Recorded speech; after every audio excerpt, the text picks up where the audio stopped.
office organization structure top heavy with excess command staff salaries, and what, if any, changes did you make to the structure? Ladies and gentlemen, we got any business owners out here? Anybody that's ever been in business, ran a business? I'll give you some fuel for thought. Sheriff's office, roughly $42 million budget. If it was on stock market, Wall Street, you'd have a CEO running that business. Okay. We have several employees that in our Fortune 500 company, they make more money than the sheriff himself.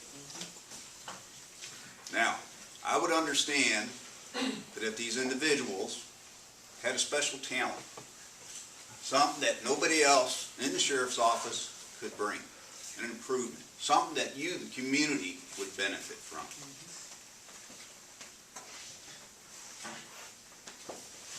Last 10 years, we've gotten very compartmented, we've gotten cumbersome, and we've gotten reactive instead of proactive. We need to streamline. We need to break down some barriers, break down the compartments. We need to have resources available right now, not 20 minutes from now and 10 phone calls later. They should be available on the road. I'm looking to eliminate some of those compartments, bring detectives to the road. I'm looking to streamline our different substations. I'm looking to empower our sergeants to run their shifts, to make the tough decisions. That's what we're paying them to do.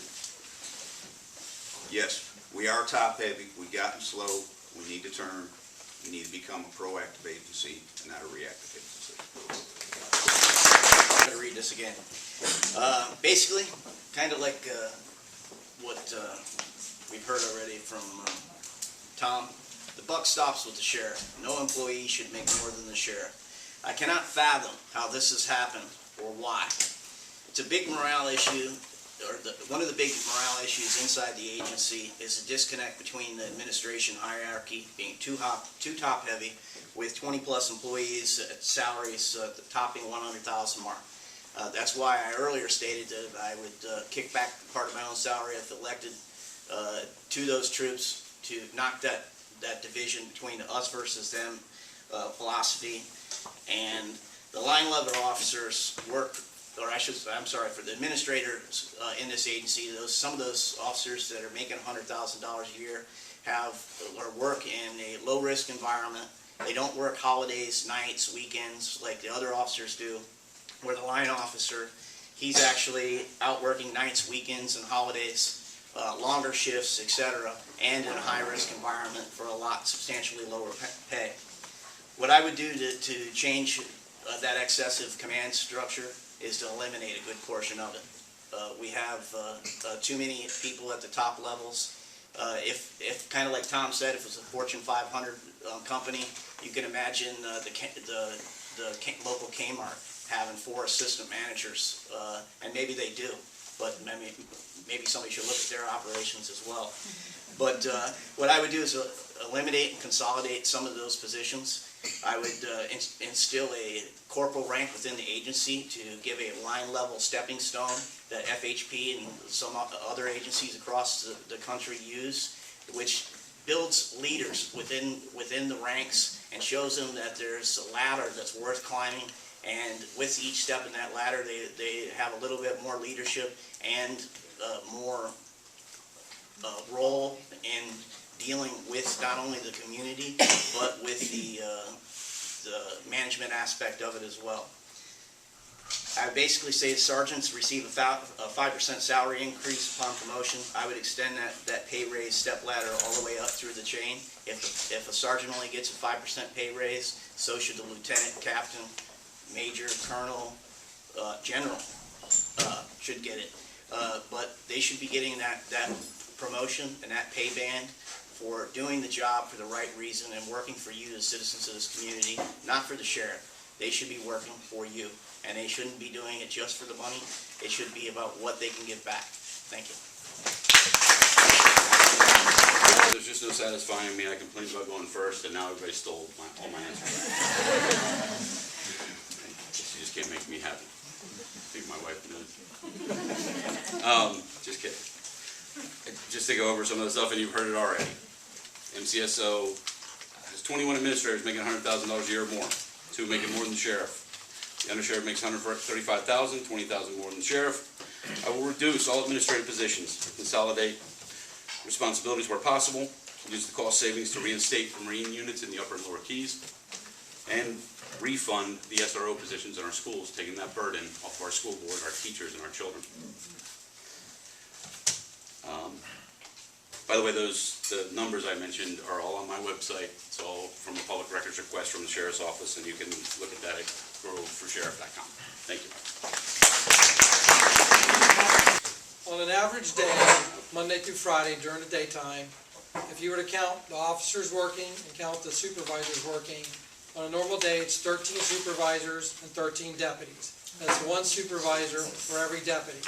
I think that isn't right.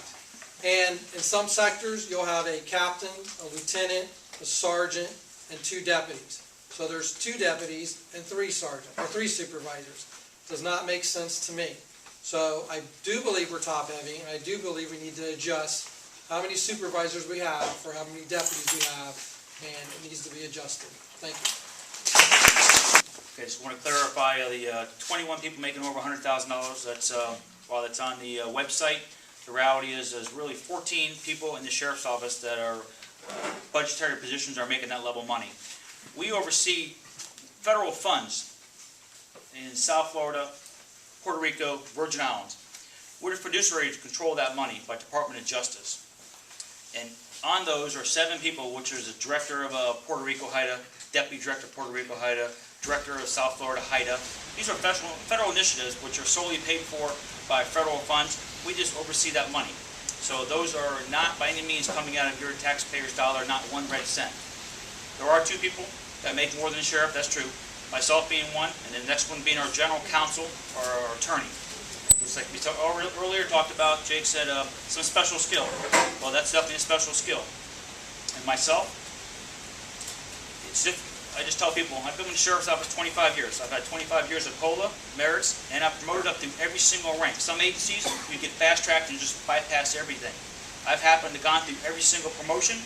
With promotions come raises, and I do happen to make more than the sheriff, and the sheriff's salary is capped by legislation based on geographic populations, how that's working there. Now, the question is geared towards here is the number supervision and the money. The sheriff and the sheriff's office has looked at 15 comparable law enforcement agencies in Florida based on our size. Something looks similar to Monroe County, number of officers, number of citizens, whatnot. And we did these comparisons to determine, are we consistent with money? Are we consistent with the staffing level? And after doing those comparisons, we found that we are comparable and consistent with those agencies in both aspects. Now, the men and women who work the streets work hard, there's no question. And they talk about in our union contracts, which we take that data and listen to them where they come up with it. And the Fraternal Order Police and the Teamsters come up with data finding like or similar agencies in South Florida to compare their salaries with the salaries of the agencies in South Florida to come to us and say, we're not making enough based on the South Florida agencies what they make. If you take the same agencies that the union officers are using to show that they're underpaid, which I'm not disputing the data, but if you use the same sets that they're using and you plug in our command staff, you will also find that our command staff, based on those agencies, are paid at or below those other agencies used by the union to show that they're underpaid as deputies. So you can't have it both ways, which I kind of say is that if that data is good for one group, it's good for another group. I do say also that, okay, we have 14 people, but these people are top-level professional executives running this agency, most of which have been there 25 to 30 years. We talked earlier about being consistent with a Fortune 500 company.